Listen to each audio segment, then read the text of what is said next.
Hello everyone, आप सभी का बहुत बहुत स्वागत है आपके इस फ्री ऑनलाइन लर्निंग प्लेटफॉर्म पे जिसका नाम है लेट्स स्टडी इंडिया। मेरा नाम अवंतिका सिंह है और आज हम एक नई टॉपिक स्टार्ट करने जा रहे हैं, डीएनए सुपर कॉइलिंग।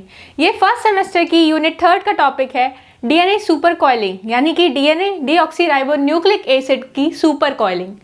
अब आपको ये टर्म कहाँ से आया, सुपर कॉइलिंग क्यों बोल रहे हैं, कॉइलिंग क्यों नहीं बोल रहे हैं? देखिए, डीएनए कैसा होता है, डीएनए इटसेल्फ इज कॉइल्ड, है ना। ये कैसा होता है, खुद ही कॉइल है, एक हेलिक्स दूसरे के ऊपर क्या है, कॉइल्ड है। तो ये क्या है, पहले खुद ही कॉइल है ना, हेलिकल। किसने बताया था ये डबल हेलिकल मॉडल है? वॉटसन एंड क्रिक ने बताया था कि ये खुद ही कॉइल्ड है। इफ इट इज ये खुद ही कॉइल्ड है तो ये फिर सुपर कॉइल कैसे हो रहा है? यानी कि मान लीजिए एक डीएनए है, अगर ये सर्कुलर फॉर्म में है, suppose this is a circular DNA, ठीक है, ये एक सर्कुलर डीएनए है। अब इसके ऊपर एक और हेलिक्स होगी, एक और हेलिक्स किस फॉर्म में होगी, इस तरीके से कुछ होगी, ठीक है। अब ये खुद ही जब कॉइल्ड है, ये क्या है, रिलैक्स स्टेट में है, ये नॉर्मल स्टेट है इसकी, अब ये रिलैक्स स्टेट में है, सर्कुलर डीएनए है, इसे बोलते हैं रिलैक्स।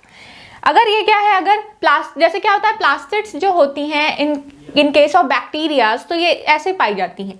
बट जब ये खुद कॉइल हो जाती हैं, अभी तो ये कॉइल्ड है, फिर एक टर्न ले लेंगी, यानी कि क्या बना लेंगी, 8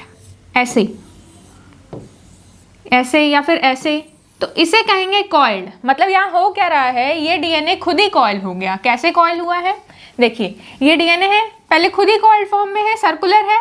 अब अगर इसको हम ऐसे रिप्रेजेंट करते हैं, यानी कि अभी ये खुद ही ऐसे है, पहले तो इसे 8 के फॉर्म में, इसको ये सुपर कॉइल स्टेट है, यानी कि अभी ये खुद ने इसने क्या बना रखा है, ग्रूव, यानी कि ये ऐसे फॉर्म में है, ठीक है। ये सर्कुलर ना होके ये कॉइल स्टेट में चला गया है। उसके बाद एक और जो डीएनए है, अभी ये जो हिस्सा है इसका पीछे का, वो इसके ऊपर खुद ही कॉइल्ड है। ये वाइट वाला मैंने बस ऐसे बेस के लिए बना रखा था, वो नहीं रहेगा। और इसके साथ क्या करेगी, रेड जो है बाइंड कर जाएगी। कुछ इस तरीके से इसका स्ट्रक्चर रहने वाला है, ठीक है। अब ये इधर भी ऐसे ही है, यानी कि खुद ही कॉइल्ड स्टेट में है। अब एक और ग्रूव, जैसे कि ये क्या है, सिंगल स्ट्रैंडेड तो होती नहीं है, कॉइल्ड होती है, तो एक और ग्रूव इसके ऊपर कॉइल्ड है, यानी कि ये कैसे है, डबल हेलिकल स्ट्रक्चर। तो अब ये इसके ऊपर एक और हेलिक्स बनेगा। अब ये इसको क्रॉस कर रहा है, इस जगह पे ये हेलिक्स जो है इसको क्रॉस कर रहा है, ठीक है। तो ये क्या है, खुद ही सुपर कॉइल्ड स्ट्रक्चर हो गया। ये क्या हो गया, ट्विस्ट कर गया, यहाँ से ट्विस्ट कर गया, यानी कि ये खुद कॉइल्ड स्ट्रक्चर था, अब ये इसके ऊपर क्या हो गया है, इस तरीके से 2 कॉइल्ड डीएनए एक के ऊपर एक चढ़ गए हैं, तो ये सुपर कॉइल्ड हो गया है। बिल्कुल ऐसे 2 स्ट्रक्चर थे, वो एक के ऊपर एक ऐसे आकर के बाइंड हो गए हैं, तो इसे क्या कह रहे हैं, सुपर कॉइलिंग। यहाँ पे ये ट्विस्ट हो गया है। ऐसे कई टर्न्स ये बना सकता है, यानी कि एक कॉइल है, ये यहाँ दूसरा कॉइल है, यहाँ तीसरा कॉइल है, इसे कहते हैं सुपर कॉइल्ड स्ट्रक्चर। तो ये ऑलरेडी कॉइल होता है, फिर ये क्या करता है, उसके ऊपर भी एक बॉन्ड और बना लेता है, एक और कॉइलिंग कर लेता है, इसीलिए इसको सुपर कॉइल कहते हैं। डीएनए क्या है, न्यूक्लिक एसिड है, हर इंसान के बॉडी में प्रेजेंट होता है। इफ ये हम क्या है दिखा रहे हैं, ये है एक रिलैक्स डीएनए, ये क्या है, अभी सर्कुलर फॉर्म में रिलैक्स डीएनए है। अगर ये क्या होता है, इस फैशन में मूव करता है, राइट हैंडेड, यानी क्लॉकवाइज टर्न लेता है, क्लॉकवाइज फैशन में अगर टर्न करता है, तब इसको क्या कहेंगे, पॉजिटिव कॉइलिंग या फिर क्लॉकवाइज कॉइलिंग। और अगर ये क्या करता है, एंटी क्लॉकवाइज रन करता है, यानी घड़ी की उल्टी डायरेक्शन में मूव करता है, एंटी क्लॉकवाइज रोटेट करता है, तो ये क्या करता है, इसके उल्टे ग्रूव्स ऊपर आ जाते हैं, और ये क्या होता है, निगेटिवली कॉइल से बोलते हैं, निगेटिवली कॉइल्ड स्ट्रक्चर या anti clockwise coiled structure. This is the anti clockwise and this is the clockwise. ऐसे ये कॉइल कर लेता है। डीएनए जब कॉइल होता है, तो क्यों ये कॉइल होने की इसको जरूरत क्यों पड़ी, ये नॉर्मल स्टेट में रिलैक्स स्टेट में रहता है, ये क्या है, उसका रिलैक्स है। अब कोई भी मॉलिक्यूल हमेशा रिलैक्स स्टेट में ही रहना चाहता है, तो इसको कॉइल क्यों होना पड़ा। जब कोई भी अनवाइंडिंग होती है, जब डीएनए से आरएनए उसकी कॉपी बनती है, तो डीएनए को अनवाइंड होना पड़ता है, यानी खुलना पड़ता है, इसके स्ट्रैंड्स क्या होने शुरू होंगे, unwind. If this is the DNA, और ये क्या होगा, अनवाइंड स्टार्ट, ये अभी क्या है, रिलैक्स स्टेट में है। बट जब ये क्या होगा, इससे इसको खोला जाएगा, यहाँ से क्या होगा, अनवाइंड होगा तभी तो इससे क्या होगा, नेक्स्ट चेन फॉर्म होगी। तो अगर ये यहाँ से ऐसे स्टार्ट हो गया, मतलब यहाँ से खुल गया और दूसरा स्ट्रैंड इसका यहाँ से ऐसे खुल गया, तो ये दो स्ट्रैंड यहाँ से जब खुले, यानी कि यहाँ से जो बॉन्ड है वो इस तरीके से ओपन हो गई, इसकी कॉइलिंग खुल गई, तब क्या होता है, यहाँ टेंशन क्रिएट होता है, स्ट्रेस क्रिएट होता है। अब इस स्ट्रेस को कम करने के लिए ये सुपर कॉइल स्टेट में चला जाता है, इसे ही कहते हैं डीएनए सुपर कॉइलिंग। तो चलिए एक एक करके इसको पढ़ना स्टार्ट करते हैं। पहले हम समझेंगे कि सुपर कॉइलिंग क्या होती है, देन हम पढ़ेंगे कि कितने टाइप्स की सुपर कॉइलिंग होती है और कौन सा एंजाइम ये सुपर कॉइलिंग में हेल्प करता है। पहले डीएनए सुपर कॉइलिंग। तो डीएनए सुपर कॉइलिंग मैंने बता दिया कि ये क्या होती है, coiling of coil. Already DNA coil है, उसकी भी कॉइलिंग हो जाती है, तो इसीलिए डीएनए सुपर कॉइलिंग को में सुपर कॉइलिंग का टर्म का मतलब ही है कॉइल का कॉइल होना। दो coil already DNA double helical था, उसका भी कॉइल, दो डबल हेलिकल स्ट्रक्चर एक के ऊपर एक क्या कर गए, बाइंड कर गए, तो इसे बोलते हैं डबल हेलिकल, यानी क्या हो गया, ये सुपर कॉइलिंग हो गई। तो इसे ही कहते हैं कॉइलिंग ऑफ कॉइल, कॉइल का कॉइल हो जाना। देन डीएनए सुपर कॉइल में क्या होता है कि ट्विस्टिंग होती है। ट्विस्ट जब होता है तो अगर ज़्यादा ओवर ट्विस्टिंग होती है, इतना टाइट डीएनए पैक हो जाता है कि उसमें ट्विस्टिंग शुरू हो जाती है। जैसे आप एक रस्सी लेकर के उसे मोड़ना स्टार्ट करो, गांठ को दोनों तरफ से ऐसे मोड़ना स्टार्ट करोगे, एक टाइम ऐसा आएगा कि उसमें गांठें बनने लगेंगी, जो रस्सी होगी उसमें मरोड़ आ जाएगी। तो उसी तरीके से यहाँ पे भी क्या होता है, डीएनए कॉइल होते होते हेलिकल स्ट्रक्चर कॉइल होने लगता है, मतलब खुद तो कॉइल था, डबल कॉइल होने लगता है, तो इसी को क्या कहते हैं, सुपर कॉइलिंग। तो यहाँ पे यही लिखा हुआ है कि अपने अराउंड ही ट्विस्ट होने लगेगा। देखिए हेलिकल स्ट्रेस, मतलब जब हम उसको क्या कर रहे हैं, रोटेट कर रहे हैं, हेलिक्स में स्ट्रेस क्रिएट होता है, तो ये खुद ही ट्विस्टिंग अराउंड इटसेल्फ, खुद के ऊपर ही एक और ट्विस्ट क्रिएट कर लेता है, इसे बोलते हैं डीएनए की सुपर कॉइलिंग। देन ये निगेटिव भी हो सकता है और पॉजिटिव भी हो सकता है। निगेटिव जब क्या होगा, एंटी क्लॉकवाइज, और पॉजिटिव जब होगा क्लॉकवाइज मूवमेंट। अभी पढ़ेंगे पॉजिटिव और निगेटिव डिटेल में, अभी आप चिंता मत करिए। फिर यहाँ पे क्या हो रहा है, बता रहा है कि डीएनए जब भी बनता है तो पहले क्या होता है, डीएनए रिलैक्स स्टेट में सर्कुलर फॉर्म में होता है। सर्कुलर फॉर्म से ये क्या करता है, जब ये ट्विस्ट करना स्टार्ट करता है तो या तो हो सकता है कि वो क्या हो, अंडर ट्विस्टिंग हो जाए या ओवर ट्विस्टिंग हो जाए। दोनों ही केस में क्या होगा, या तो ट्विस्ट कम बने या तो ट्विस्ट ज्यादा बने। तो दोनों ही केस में क्या होता है कि ट्विस्टिंग होती है, यानी कि सुपर कॉइल्स का फॉर्मेशन होता है। तो सुपर कॉइल्स का फॉर्मेशन के लिए ये ट्विस्टिंग ही रिस्पॉन्सिबल है, यानी कि जब डीएनए ओपन होना स्टार्ट करता है एक एंड से, और जैसे ही क्या होता है, इसको डीएनए से आरएनए बनाना होता है, टोपो आइसोमरेज आता है और क्या करता है, इसकी कॉपी बनाना स्टार्ट करता है, तो वो क्या होता है, यहीं पे ये हेलिकल स्ट्रक्चर सुपर कॉइल्ड हो जाता है, तो इसे ही बोलते हैं सुपर कॉइलिंग। तो ये रही इसकी डेफिनेशन। देन हम देखते हैं कि क्या होता है एक्चुअल में। यहाँ पे ये स्ट्रक्चर है, this is the normal DNA. Normal DNA है कहाँ है, इंसान की बॉडी के अंदर डीएनए हर मॉलिक्यूल में, हर सेल में पाया जाता है, चाहे वो क्या हो, कोई भी सेल हो, चाहे आरबीसी भी हो, यानी कोई ब्लड सेल हो, चाहे सलाइवा हो, चाहे बाल हो, चाहे नाखून हो, हर जगह डीएनए पाया जाएगा, हर एक सेल में। हमारी बॉडी की हर सेल में डीएनए होता है। तो ये क्या है, एक नॉर्मल डीएनए है। अभी ये कॉइल स्ट्रक्चर नहीं है, नॉर्मल सर्कुलर डीएनए, और देख पा रहे होंगे कि ये हेलिकल स्ट्रक्चर में है, खुद ही ये क्या है, कॉइल्ड है। जब ये कॉइल्ड है, this is the coiled structure है, ये ऐसे कॉइल्ड है, और ऐसा क्या है, ये कॉइल्ड सर्कुलर फॉर्म में कॉइल्ड है, यानी कि ऐसे ऐसे पूरा कॉइल्ड ही है, ठीक है, मतलब ये डबली कॉइल्ड है। तो ये नॉर्मली कॉइल्ड स्ट्रक्चर है, यहाँ से ओपन होना शुरू हो रहा है, ओपन होकर के यहीं से क्या बनेगा, आरएनए बनेगा, एक स्ट्रैंड, ये डबल स्ट्रैंडेड से सिंगल स्ट्रैंडेड डीएनए बनने लगे, आरएनए बनने लगेगा डीएनए से।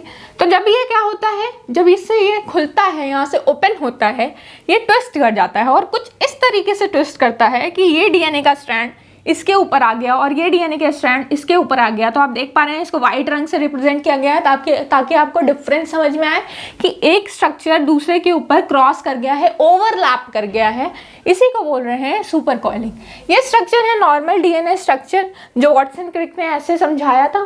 तो ये इस तरीके का स्ट्रक्चर था। ये क्या है, सर्कुलर, मतलब अभी ये क्या है, सर्कुलर फॉर्म में एक बार ऐसे नॉर्मल डीएनए स्ट्रैंड है, वो एक बार उसको क्या कर दिया आपने, एक सिरे को दूसरे सिरे से जोड़ दिया। ये नॉर्मली क्या होता है, एक एंड 5 प्राइम टू 3 प्राइम, और दूसरा होता है 3 प्राइम टू 5 प्राइम। देखिए ये एक स्ट्रैंड है, इसको हम बोलेंगे 5 प्राइम, और ये हो जाएगा दूसरा इसका 3 प्राइम एंड। जब आप बनाते हो उसको तो पहले ही लिख लिया करो ताकि क्या हो, स्ट्रैंड में कंफ्यूजन ना हो। फिर ये स्ट्रैंड होगा, ये होगा 3 प्राइम और ये है 5 प्राइम। अगर आप ये लिख देते हैं कि ये 5 प्राइम है और ये 3 प्राइम लिख देते तो ये गलत हो जाता। आप सोचेंगे ये 5 प्राइम और ये 3 प्राइम है, क्योंकि आप एक पेन से बनाते हो आप कंफ्यूज हो जाते हो। तो पहले एक स्ट्रैंड बनाओ और एक स्ट्रैंड पे एक साइड 5 प्राइम और दूसरे पे 3 प्राइम लिख दो, और फिर दूसरा कॉइल स्ट्रक्चर बनाओ और एक साइड 3 प्राइम और दूसरे साइड 5 प्राइम लिख देते हैं। ठीक है, तो कुछ इस स्ट्रक्चर से क्या होता है, यहाँ पे बेस पेयरिंग होती है, यानी कि एडेनिन, ग्वानिन, साइटोसिन और थाइमीन डीएनए में प्रेजेंट होता है। आरएनए में यही थाइमीन की जगह यूरेसिल प्रेजेंट होता है। यहाँ पे बॉन्ड बनाते हैं, ये किससे बॉन्ड बनाएंगे, ये बॉन्ड बनाएगा अपने अपोजिट पेयर से, यहाँ से। ठीक है, और ये दोनों क्या होते हैं, दोनों बेस पेयर हाइड्रोजन बॉन्डिंग से यहाँ से पेप्टाइड लिंकेज से यहाँ बाइंड होते हैं और फिर हाइड्रोजन बॉन्डिंग करके एक दूसरे से बाइंड रहते हैं। तो ए जो है वो टी से बाइंडेड होता है डबल हाइड्रोजन बॉन्ड से, और जी जो है सी से हमेशा बाइंड करता है ट्रिपल हाइड्रोजन बॉन्ड से। तो ये इसकी स्ट्रक्चरिंग रही। और ये क्या हो गया, अब ये कॉइल स्टेट में चला गया, मतलब ये उसको हमने क्या कर दिया, घुमा के जोड़ दिया, पाइप बना दिया इसका नॉर्मल। तो ये क्या हो गया, सर्कुलर फॉर्म में हो गई। अब इसमें ट्विस्टिंग शुरू हो गई, मतलब ये क्या हो गया, एक के ऊपर एक, इसके ऊपर टर्न पे टर्न आने लगे। तो इस तरीके से क्या होता है, डबल हेलिकल कॉइल स्ट्रक्चर बना देते हैं इसको। तो इस तरीके से आपको एग्जाम में बनाना होगा सुपर कॉइल डीएनए। देन जब डीएनए कॉइल हो गया तो फिर क्या है, ये नॉर्मल क्या है, ये है रिलैक्स फेज। तो how can you define a relax phase.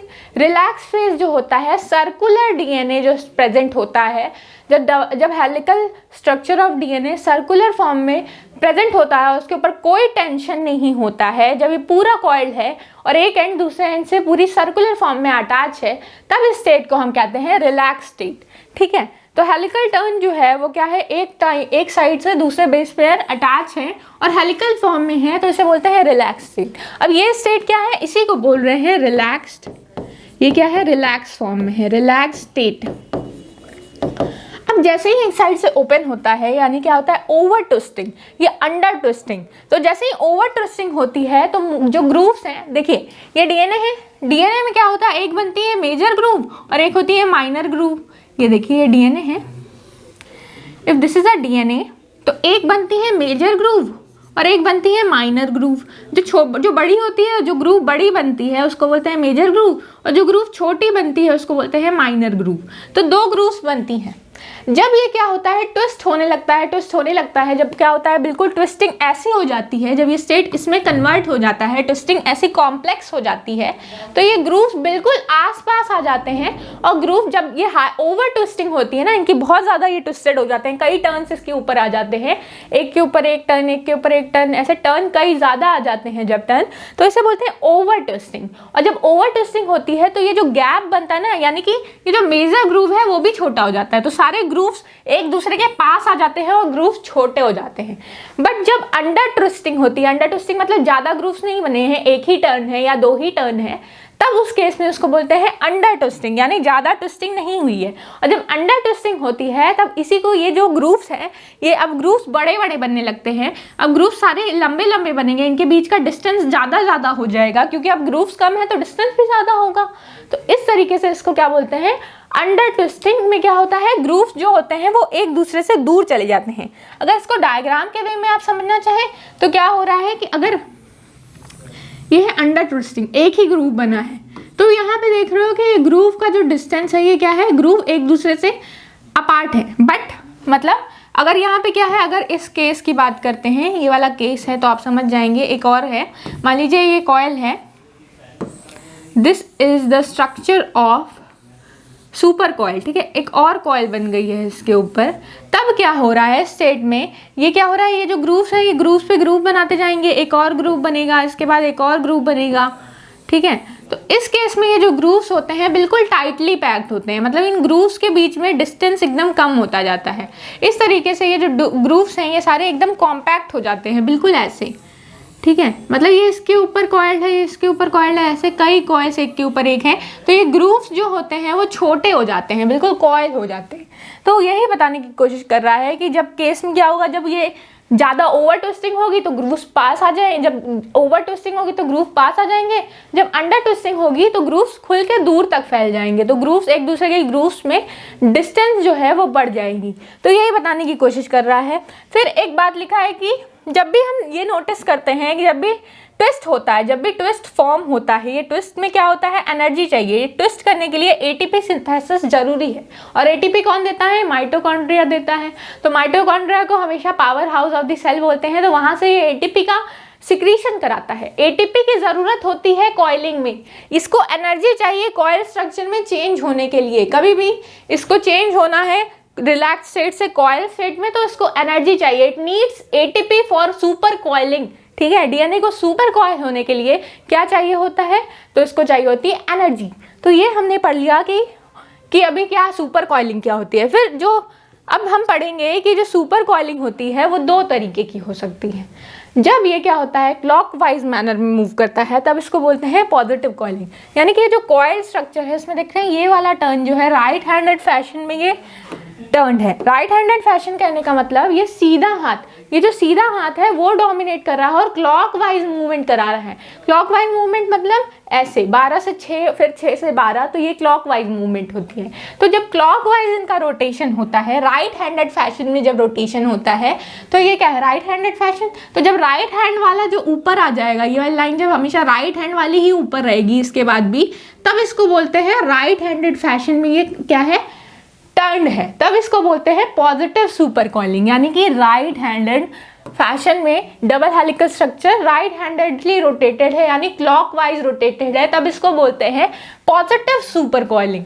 Positive है, इसको पॉजिटिव इसलिए बोलते हैं कि उसको निगेटिव नहीं बोला, तो इसको पॉजिटिव इसलिए बोलते हैं क्योंकि जिस डायरेक्शन में डीएनए नॉर्मली कॉइल्ड होता है, यानी कि डीएनए किस डायरेक्शन में कॉइल्ड होता है, डीएनए नॉर्मल डीएनए क्या होता है, राइट हैंडेड फैशन में टर्न होता है। कुछ इस तरीके से राइट हैंडेड फैशन में नॉर्मल डीएनए मतलब जो डबल हेलिकल मॉडल है वो भी कैसा होता है, तो वो भी बिल्कुल इसी तरीके से क्या होता है, राइट हैंडेड फैशन में टर्न होता है। यानी कि ये वाली जो टर्न है वो आगे रहती है और इसके पीछे वाली से ये वाली जो टर्न है वो आगे रहती है और इसके पीछे वाला जो है वो यहाँ से रहता है। मतलब जो राइट हैंड वाला जो है, देखिए राइट हैंडेड कहने का क्या मतलब होता है ना, कि ये राइट हैंडेड फैशन में टर्न है, यानी कि ये स्ट्रक्चर कुछ इस तरीके का है। This is the DNA. अब ये जो डीएनए है ना, अब इसका ये वाला जो हिस्सा आएगा ये पीछे से जाएगा इसके, फिर ये वाला, फिर ये हिस्सा जो है पीछे से जाएगा, मतलब ये जो अब ये वाला हिस्सा फिर ये इस साइड से आगे निकल जाएगा और ये जाएगा इसके पीछे। अब ये वाला हिस्सा जो है अब ये इधर जाएगा और फिर ये वाला इसके ऊपर आ जाएगा। तो इस तरीके से क्या हो रहा है, और ये वाला पीछे जाएगा, ठीक है। अगर आपको नहीं समझ में आ रहा है तो मैं इसको कलर करके बता देती हूँ। ये वाला हिस्सा जो है ना ये पीछे की ओर है, यहाँ पे ये पीछे है, फिर ये क्या हुआ है यहाँ पे पीछे चला गया है, यहाँ पे तो ये आगे आ गया है, यहाँ पे ये स्ट्रक्चर जो फॉर्म हो रहा है यहाँ पे ये क्या है, ऊपर की ओर। तो आप देख पा रहे हो कि ये स्ट्रक्चर हमेशा राइट हैंड फैशन में ही ऊपर आ रहा है। ये यहाँ से ऊपर आ गया, यहाँ से ऊपर आ गया, यहाँ से, और तीनों ही क्या है, राइट हैंडेड फैशन में रोटेटेड है, तब इसको बोलते हैं पॉजिटिव कॉइलिंग। और अगर ये क्या हो, लेफ्ट हैंडेड कॉइल हो, यानी क्लॉकवाइज डायरेक्शन में मूव करें, इस तरीके से ट्विस्ट करते हैं, तब इसको बोलते हैं निगेटिव कॉइलिंग। अब पॉजिटिव कॉइलिंग में कोई एनर्जी की जरूरत नहीं होती है, बाहर से हमको इसमें एनर्जी नहीं देना होता है, ठीक है। एनर्जी की रिक्वायरमेंट सुपर कॉइलिंग में कंडेंस स्टेट में ये होता है। देखिए ये हमेशा क्या होता है कि कंडेंस स्टेट में होता है। पॉजिटिव में, पॉजिटिव यूकैरियोटिक और प्रोकैरियोटिक सेल्स में नॉर्मली नहीं पाई जाती है, ऐसी कॉइलिंग नहीं होती है हमारे डीएनए के अंदर। तो हाँ, इसमें नहीं, इसमें चाहिए ATP. The ATP is required in positive, क्योंकि ये हमारे नॉर्मल सेल में नहीं पाई जाती है, तो इसको चाहिए एनर्जी। तो पॉजिटिव को हमेशा एनर्जी चाहिए होती है, ठीक है। इसको पॉजिटिव वे में अगर रोटेट कराना है तो इसको एटीपी चाहिए। ये क्या होती है, ये कंडेंस स्टेट में होती है, ये ज़्यादा कंडेंस होती है, यानी क्या है, ओवर कॉइल्ड है, तो इसका मतलब ये ज़्यादा कंडेंस होती हैं, इसका डीएनए ज़्यादा कंडेंस होता है। और इसमें क्या होता है, हेलिक्स में ये जब टाइटली बाइंड होती हैं तो इसमें राइट हैंडेड फैशन में क्लॉकवाइज मैनर में रोटेशन होता है।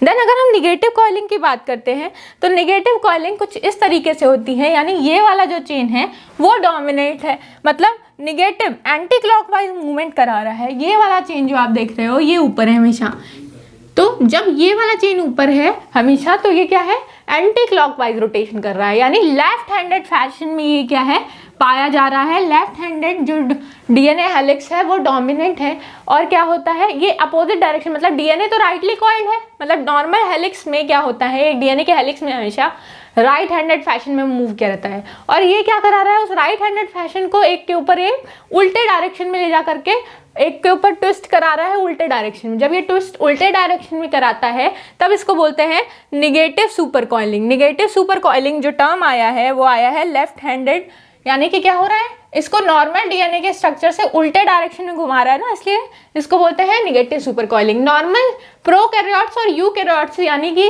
जो लिविंग बीइंग्स हैं उनमें ये निगेटिव कॉइलिंग ही पाई जाती है, और इसमें कोई एटीपी का सिंथेसिस नहीं चाहिए, क्योंकि हर चीज़ हमारी बॉडी में कैसी होती है, हर चीज़, देखिए यहाँ पे बोल रहा है कि कोई भी हमें इनके नेचर को डिस्टर्ब करने के लिए पहले तो प्रोकैरियोट्स और यूकैरियोट्स दोनों में पाई जाती हैं। ये फिर क्या कहती हैं, molecules possess the required separation of DNA strand without the need of additional energy। तो अब इनमें एडिशनल एनर्जी नहीं नीड चाहिए होती है जब इनको सेपरेट करना होता है। तो ये होती है निगेटिव सुपर कॉइलिंग और पॉजिटिव सुपर कॉइलिंग। अब देखिए ये क्या हो रहा है, हमेशा ये वाला स्ट्रैंड जो है ये डोमिनेट कर रहा है, ये वाला स्ट्रैंड हमेशा ऊपर है, इसका मतलब ये एंटी क्लॉकवाइज मैनर में रोटेट कर रहा है। और इसमें जब इस नेचुरली प्रिवेलेंट होती है, मतलब इसको तोड़ना जब होता है इस प्रोसेस, मतलब इसको हमको जब अनबाइंड करना होता है तो सेपरेशन में क्या होता है, कोई एनर्जी अलग से देनी नहीं पड़ती है। बट पीछे वाले केस में हम देख रहे थे कि वहाँ पे अलग से एनर्जी देनी पड़ रही थी पॉजिटिव वाले में, पॉजिटिव सुपर कॉइलिंग। देन इस प्रोसेस के दौरान होता क्या है, जब ट्विस्टिंग होती है तो क्यों हो रही है, मतलब एग्जैक्ट रीज़न है, पहले तो इसका रीज़न यही है कि इसको क्या करना है, वाइंडिंग अनवाइंडिंग जो हो रही थी डीएनए की नॉर्मल स्टेट में, तो वहाँ टेंशन क्रिएट हो जा रही थी, तो टेंशन को रिड्यूस करने के लिए यहाँ पे सुपर कॉइलिंग हो रही थी। और जब सुपर कॉइलिंग हो रही थी तो हम देख रहे थे कि जो डीएनए होता है वो एक के ऊपर एक ट्विस्ट करते जा रहा था। तो इस प्रोसेस में सेलुलर इवेंट्स जो होते हैं रेप्लिकेशन के और ट्रांसक्रिप्शन के लिए ये डीएनए के हेल्प करता है। जब भी रेप्लिकेशन होता है, रेप्लिकेशन और ट्रांसक्रिप्शन, तो रेप्लिकेशन मतलब डीएनए की कई कॉपी बनना, डीएनए से डीएनए की कॉपीज बनना, तो उसको बोलते हैं रेप्लिकेशन। तो कई एक सेम डीएनए की कॉपीज तैयार कर रहे हैं तो उसको बोलते हैं रेप्लिकेशन। अब जब डीएनए की कॉपी तैयार करते हैं तो डीएनए को अनवाइंड होना पड़ता है, और डीएनए को जब अनवाइंड होना पड़ता है तो वो क्या होता है, हेलिकल फॉर्म में आ जाता है। तो हेलिकल फॉर्म में ये क्या करते हैं, हेल्प करते हैं रेप्लिकेशन करने में। देन ट्रांसक्रिप्शन, तो ट्रांसक्रिप्शन मतलब होता है कि डीएनए से आरएनए का बनना। जब डीएनए से आरएनए बनता है तब भी वो जो डबल हेलिकल स्ट्रक्चर है उसको खोला जाता है। ये डीएनए की स्ट्रक्चर ऐसे बाइंड है, इसको क्या होगा, अनवाइंड करके ऐसे दो स्ट्रैंड को अलग किया जाता है। जब दो स्ट्रैंड अलग होते हैं तो एक स्ट्रैंड से क्या होता है, आरएनए इसका प्रिपेयर होता है। तो जब जैसे ही अनवाइंडिंग होती है ये क्या आता है, टेंशन में आ जाता है और कॉइल स्ट्रक्चर फॉर्म कर लेता है टेंशन को रिड्यूस करने के लिए। और टेंशन को रिड्यूस करने के लिए जब ये कॉइल स्ट्रक्चर फॉर्मेशन करता है तो वहाँ ट्रांसक्रिप्शन होता है। तो ट्रांसक्रिप्शन इस तरीके से सुपर कॉइल स्ट्रक्चर ट्रांसक्रिप्शन और ट्रांसलेशन में हेल्प करता है। ठीक है, मतलब क्या हो रहा है, सुपर कॉइल स्ट्रक्चर से ट्रांसलेशन, डीएनए की कॉपी, और डीएनए से आरएनए बनने के लिए भी सुपर कॉइल स्टेट जरूरी है।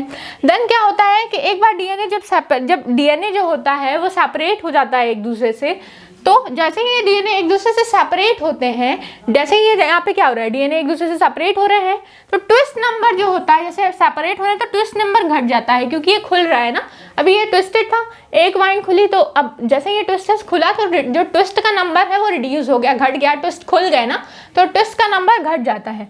और क्या होता है, टेंशन क्रिएट होती है। उसके बाद इस टेंशन को रिड्यूस करने के लिए क्या करते हैं, सुपर कॉइल स्ट्रक्चर का फॉर्मेशन करते हैं ताकि टेंशन घट जाए। जैसे ही सुपर कॉइल स्ट्रक्चर में जाते हैं तो क्या होता है, ये इनका टेंशन जो था, ये जो कॉइलिंग खुलने की वजह से जो टेंशन था वो कॉइल और कॉइल होकर के ये टेंशन को रिड्यूस कर लेते हैं, यानी कि अब ये क्या होते हैं, स्टेबल हो जाते हैं, स्टेबिलिटी की ओर चले जाते हैं कॉइल होकर के।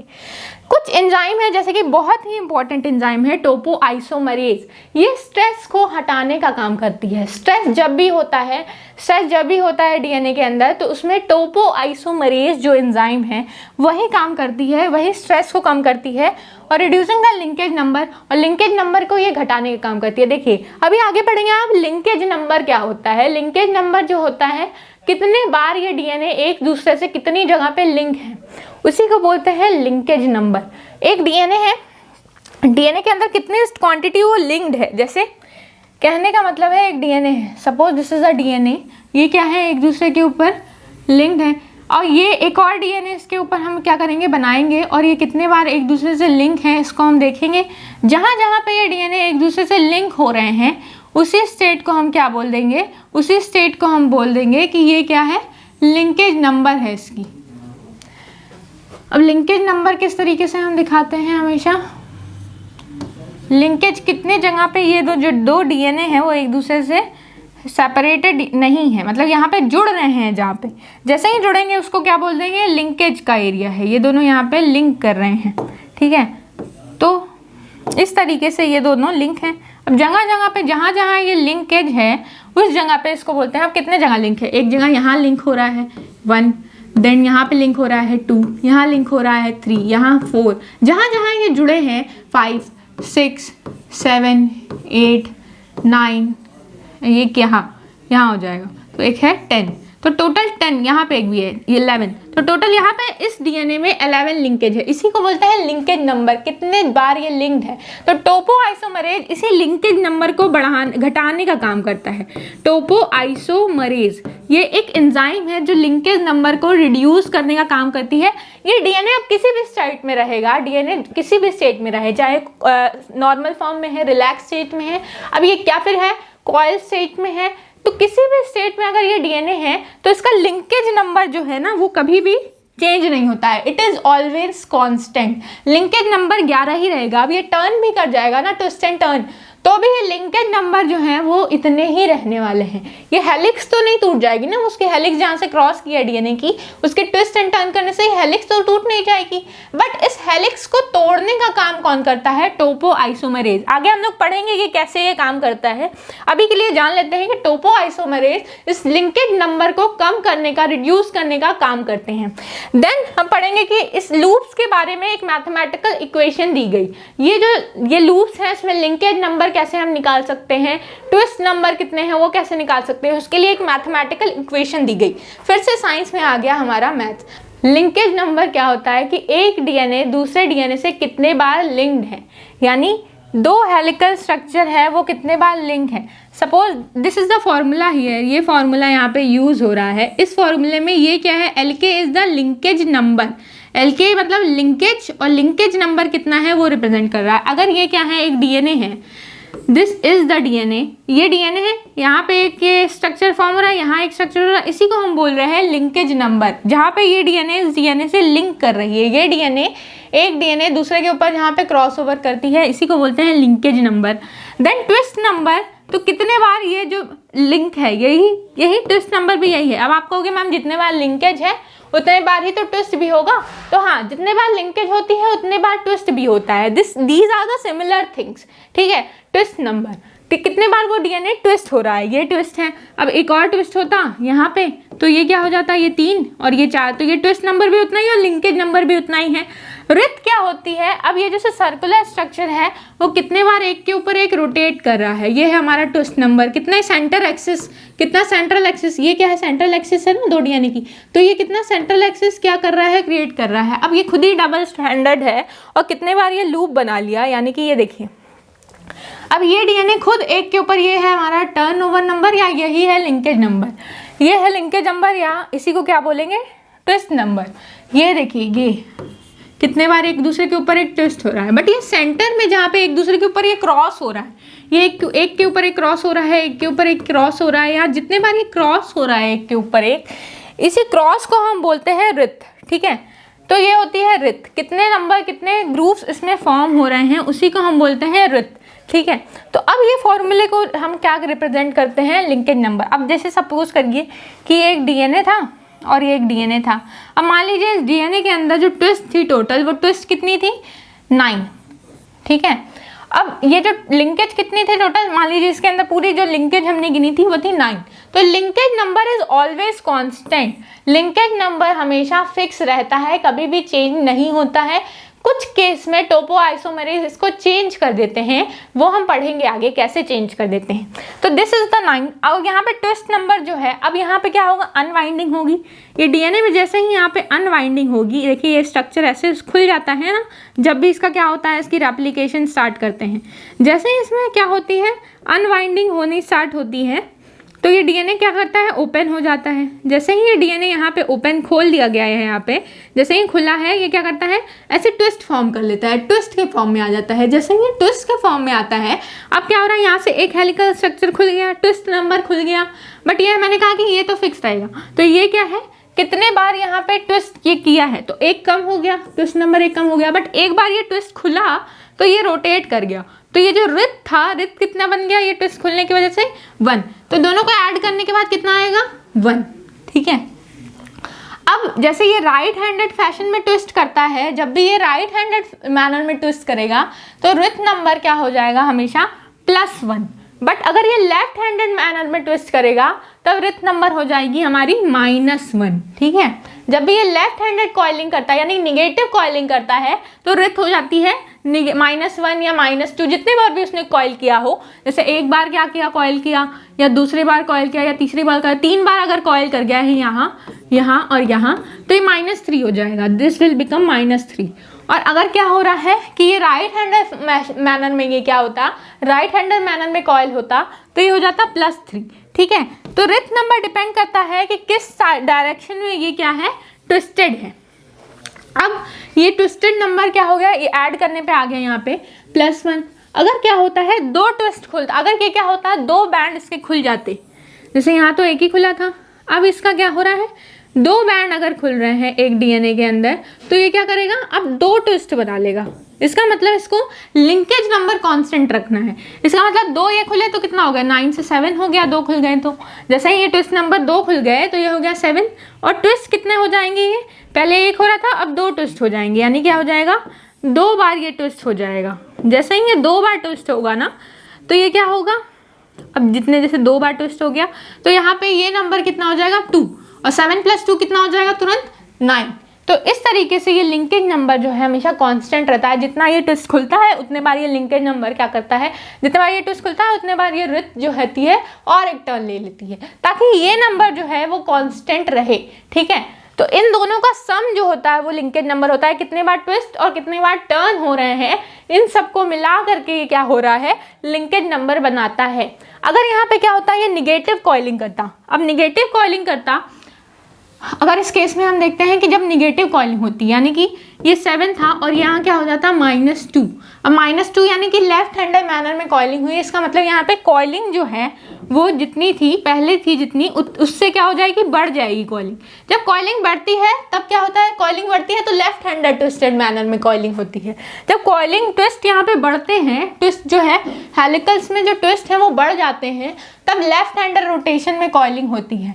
तो इसको 9 करने के लिए यहाँ क्या हो जाएगा, 7 - 2 करेंगे तो कितना आएगा, 5, लेकिन हमको चाहिए 9। तो यहाँ पे ट्विस्ट नंबर बढ़ जाते हैं, और ट्विस्ट नंबर बढ़ेगा तो यहाँ क्या हो जाएगा, 11 जैसे ही होगा तो 11 - 2 ये क्या हो जाएगा, 9। तो इस नंबर को कांस्टेंट करने के लिए इस तरीके से कॉइलिंग होती है। ठीक है। अब हम देखते हैं आगे। जैसे यहाँ पे तो हमने पढ़ लिया कि क्या फॉर्मूला है। अब लेफ्ट यहाँ पे जब ये क्या है, देखिए राइट हैंडेड मैनर है तो +1 इसको लेते हैं। रिथ नंबर, रिथ मतलब क्या है, कितने बार ये कॉइलिंग हो रही है। अगर कॉइलिंग जो है +1 है, इसका मतलब राइट हैंडेड कॉइलिंग हुई है। अगर रिथ नंबर -1 है, इसका मतलब निगेटिव कॉइलिंग यानी एंटी क्लॉकवाइज कॉइलिंग हुई है। अब रिथ नंबर क्या है, यही चीज़ यहाँ लिखी हुई है कि एंटी क्लॉकवाइज होता है, तो इसका मतलब क्या हो गया है कि ये डीवाइंड हो गया है। रीवाइंड की जगह क्या हो गया, डीवाइंड हो गया। मतलब जो विंड्स हैं, जो ट्विस्ट थे, वो वाइंड जो थे वो खुल गए हैं। एंड डीएनए जो होता है उसकी जो रिथ होती है वो क्या होती है, डीवाइंड हो जाती है। और क्या होता है, जो TW है, TW क्या है, total writhe. TW is the total writhe. N क्या है, सॉरी, TW मतलब ट्विस्ट और WR मतलब रिथ। ठीक है। तो यहाँ पे क्या हो रहा है कि कितने नंबर ऑफ ट्विस्ट हैं, तो यहाँ पे ट्विस्ट जो होती है वो क्या होती है, इसको अकम्प्लिश करने के, इसको टोटल वापस 9 बनाने के लिए उसका नंबर बढ़ जाता है, ट्विस्ट बढ़ जाती है। और ये क्या होता है, जब निगेटिव कॉइलिंग होती है तो रिथ घट जाती है, और दोनों बैलेंस करके लिंकेज नंबर कांस्टेंट रखने के लिए ऐसा काम करती हैं। यही अपोजिट केस क्या होता है हमारा, ये तो हमारा हो गया निगेटिव केस में एंटी क्लॉकवाइज। बट यहाँ क्लॉकवाइज में क्या होता है, बिल्कुल रिवर्स होता है, यानी कि ट्विस्ट नंबर जब कम होते हैं तो कॉइल्स बढ़ जाते हैं। तो बिल्कुल अपोजिट यहाँ पे क्या होता है, यानी कि रिथ बढ़ जाती है। यही रिलेशन यहाँ पे होता है, यानी क्या है कि एक बार लिख देती हूँ मैं कि क्या होता है इस केस में, यानी कि पॉजिटिव के केस में, इस केस में क्या होता है कि लिंकेज नंबर जो होता है वो तो फिक्स है। द फॉर्मूला इज एल के मतलब linkage. Linkage is equal to क्या है कि कितने ट्विस्ट है प्लस कितने क्या है, कितने वो है रिथ है, तो WR, ये फॉर्मूला है। लिंकेज का नंबर मान लीजिए इस केस में 8 रखते हैं, मान लीजिए टोटल लिंकेज है 8, इसको हमको हर जगह कांस्टेंट रखना है, 8 ही लाना है। इसके लिए क्या करेंगे, वो हमेशा ही 8 रहेगा, वो जो डीएनए का जो लिंकेज नंबर है वो हमेशा कांस्टेंट रहता है, एक डीएनए के लिए वो फिक्स रहता है। तो अगर इस केस में हम क्या कर रहे हैं, एक बार क्या हो रहा है रिथ नंबर, मतलब एक बार ये कॉयल हो रहा है, और कैसे कॉयल हो रहा है देखिए, यहाँ कंफ्यूज हो जाएंगे, यहाँ लिख देती हूँ 7। तो एक बार कॉयल हो रहा है तो एक कॉइलिंग के लिए +1, 2 बार और एक कॉइलिंग होती है तो लिखते हैं +2। अब यहाँ +2 है, इसका मतलब कितने वाइंड, इसको 7 लाना है तो कितना प्लस करना होगा, इस यहाँ पे प्लस करना होगा हमको किसको, 5 को, तो 5 + 2 = 7। अब इस केस में क्या होगा, -1 या -2, अगर यही कॉइलिंग जो हुई है वो लेफ्ट हैंडेड मैनर में यहाँ एंटी क्लॉकवाइज कॉइलिंग होती तो क्या होता है, यहाँ -2 हो जाता, और -2 जब होता तो यहाँ क्या उतना होता है 10, ठीक है। तो इस नंबर को लाने के लिए यहाँ पे देखिए 7 लाना था ना, 7 लाने के लिए यहाँ पे क्या करेंगे कि किससे माइनस कर देंगे हम इसको, 9 से। तो इस तरीके से ये नंबर काम करते हैं, ठीक है, ताकि लिंकेज नंबर हमेशा कांस्टेंट रहे। बट हम अगर बात करते हैं हमारा टोपोआइसोमरेज, ये लिंकेज नंबर को कम कर देता है। लिंकेज नंबर जो हमारा अभी तक जो फिक्स था उस डीएनए के लिए, पर्टिकुलर डीएनए के लिए, वो अब क्या होगा, इसको ये क्या कर देते हैं, डिस्टर्ब कर देते हैं, लिंकेज नंबर को ही ब्रेक कर देते हैं। कौन, DNA topoisomerase. DNA topoisomerase is an enzyme, ये क्या है, एक एंजाइम है जो क्या करती है, एंजाइम में हर सेल्स के अंदर पाई जाती है और डीएनए पैक करती है। डीएनए पैक करके क्या करती है, उसकी सुपर कॉइलिंग को अनवाइंड कर देती है, और या तो वाइंड कर देगी, ज़्यादा वाइंड बढ़ा देगी, या तो अनवाइंड कर देगी। किसी भी केस में इसको लिंकेज को क्या करना है, डिस्टर्ब करना है, लिंकेज नंबर को डिस्टर्ब कर देती है। और जब ये लिंकेज नंबर को डिस्टर्ब करती है ना, कैसे करती है, या तो इंसीजर लगा देगी। इंसीजर मतलब क्या होता है, कट लगाना। इंसीजन डॉक्टर्स लगाते हैं ना बॉडी पे ऑपरेशन के दौरान, तो वही इंसीजन यहाँ पे लगाएगी, डीएनए को कट कर देगी। अब इंसीजन लगाती है तो वो ब्रॉन क्या होता है, डीएनए का बैकबोन ब्रेक हो जाता है, और जो डीएनए है, ये डीएनए है, दिस इज डीएनए। डीएनए जो होती है उसका strand, this is strands, STRAND, strand. DNA का स्ट्रैंड जो होता है एक दूसरे के ऊपर, मतलब क्या होता है, एक दूसरे के ऊपर चढ़ जाता है, या तो चढ़ जाएगा या क्या क्या होगा, इसका घट जाएगा। अब ये डिपेंड करेगा कि अनवाइंडिंग कर रही है कि वाइंडिंग कर रही है, मतलब ये जो क्या है, इसका दोनों काम है, वाइंडिंग भी करती है, अनवाइंडिंग भी करती है। तो ये डिपेंड करेगा कि अनवाइंडिंग कर रही है कि वाइंडिंग कर रही है, उस पर ट्विस्ट और टर्न वेरी करेंगे। बट यहाँ पे हमको ये चीज़ ध्यान रखनी है, देखिए अगर लिंकेज नंबर इस केस में मान लीजिए फिक्स था कि 9 था, तो उसको लाने के लिए हम क्या कर रहे थे, 7 + 2 कर रहे थे। या तो लिंकेज नंबर क्या था, मतलब यहाँ पे क्या फॉर्मूला क्या था, तो फॉर्मूला था ट्विस्ट कितने हैं प्लस कितने हैं, रिथ कितनी है, रिथ मतलब ये टर्न, और ट्विस्ट मतलब ये वाली टर्न जो डीएनए यहाँ पे टर्न कर रहा है, ये है हमारी ट्विस्ट, ठीक है। तो ये ट्विस्ट जो है, इसको इन दोनों को ऐड करने के लिए ये नंबर कांस्टेंट था। अगर राइट है तो ये प्लस, अगर क्या है लेफ्ट हैंडेड मैनर में कॉइलिंग है तो इसको हम क्या कर देते थे, माइनस। अब ये माइनस लाने के लिए इसको हम कांस्टेंट रख देते हैं। बट इसी केस में क्या होता है, अब इस केस में क्या हो जा रहा है, चेंज ला दे रहे हैं, यानी कि ये जो 9 था उसको हम क्या कर दे रहे हैं, 7 कर दे रहे हैं, 7 हो जा रहा है। अब यहाँ पे क्या करता है, ये इस नंबर को नहीं छेड़ता है, इसको कर देगा 0। इस नंबर को नहीं छेड़ रहा है, ये क्या कर रहा है, रिथ मतलब ये जो सुपर कॉइल है उसको ब्रेक कर रहा था। मैंने बताया ना, या तो अनवाइंडिंग कर देता है, तो ये सुपर कॉइल की अनवाइंडिंग कर दिया और ये क्या हो गया, वापस से हेलिकल हो गया, इसको हेलिकल बना दिया इसने। तो अब ये इसने खोल दिया, इसको क्या कर दिया, गायब कर दिया। तो ये जो नंबर होता है, इसी को ये होता है एक्चुअल लिंकेज नंबर, जो टोपोआइसोमरेज क्रिएट करता है। एक्चुअल में जो हमको 9 मिल रहा था, this 9 is not linkage number, this is linkage not, ठीक है, ये होती है लिंकेज नॉट। और यही हमको जो डिफरेंस मिलता है, इसी को बोलते हैं डेल्टा एल। डेल्टा एल कुछ नहीं होता है, बस डिफरेंस होता है। डेल्टा मतलब क्या, डिफरेंस, कितना डिफरेंस है, तो ये क्या है, L, this is L and this is L not. और जितना चेंज आया है तो मतलब L माइनस एल नॉट, यानी कि L की वैल्यू पहले क्या थी 9 और अब कितनी हो गई है 7, किसकी वजह से, टोपोआइसोमरेज की। तो इसमें जो डिफरेंस आया है 9 - 7 कितना हो जाएगा, तो 9 - 7 2, तो ये हमारा डेल्टा L की वैल्यू है, ठीक है। तो ये होता है ऐसे डीएनए टोपो आइसोमरेज इसको डिस्टर्ब करता है, लिंकेज नंबर को चेंज कर देता है। देन दे डू, ये ऐसा कैसे करते हैं, इंसिजन लगा करके। अब ये दो ग्रुप में बेस्ड, मतलब दो तरीके के होते हैं, या तो ये एक डीएनए को अनवाइंड करेगा या तो दो डीएनए को अनवाइंड करेगा। जैसे इस केस में हम बात करते हैं, यहाँ पे अगर वन स्ट्रैंड के डीएनए के एक स्ट्रैंड के साथ छेड़छाड़ कर रहा है तो वो क्या है, वन स्ट्रैंडेड टोपो आइसोमरेज को डिस्टर्ब कर रहा है। यानी क्या है, this is the DNA. DNA कैसा है, ऐसा है, ये कैसा है, कुछ इस तरीके से सर्कुलर स्ट्रक्चर है, ठीक है। जैसे ही ये सर्कुलर स्ट्रक्चर के ऊपर एक और डीएनए क्या है, वाइंड करता है, तो ये क्या हो जाता है, डबल हेलिकल। अब ये डबल हेलिकल बॉन्ड को कौन ब्रेक करने आ रहा था, तो टोपो आइसोमरेज इसको डिस्टर्ब करने आ रहा था। तो टोपो आइसोमरेज जब एक बॉन्ड की क्लीवेज करे, this is the Toppo isomerase. ये क्या है, एक एंजाइम है जिसका नाम क्या है, टोपो आइसोमरेज।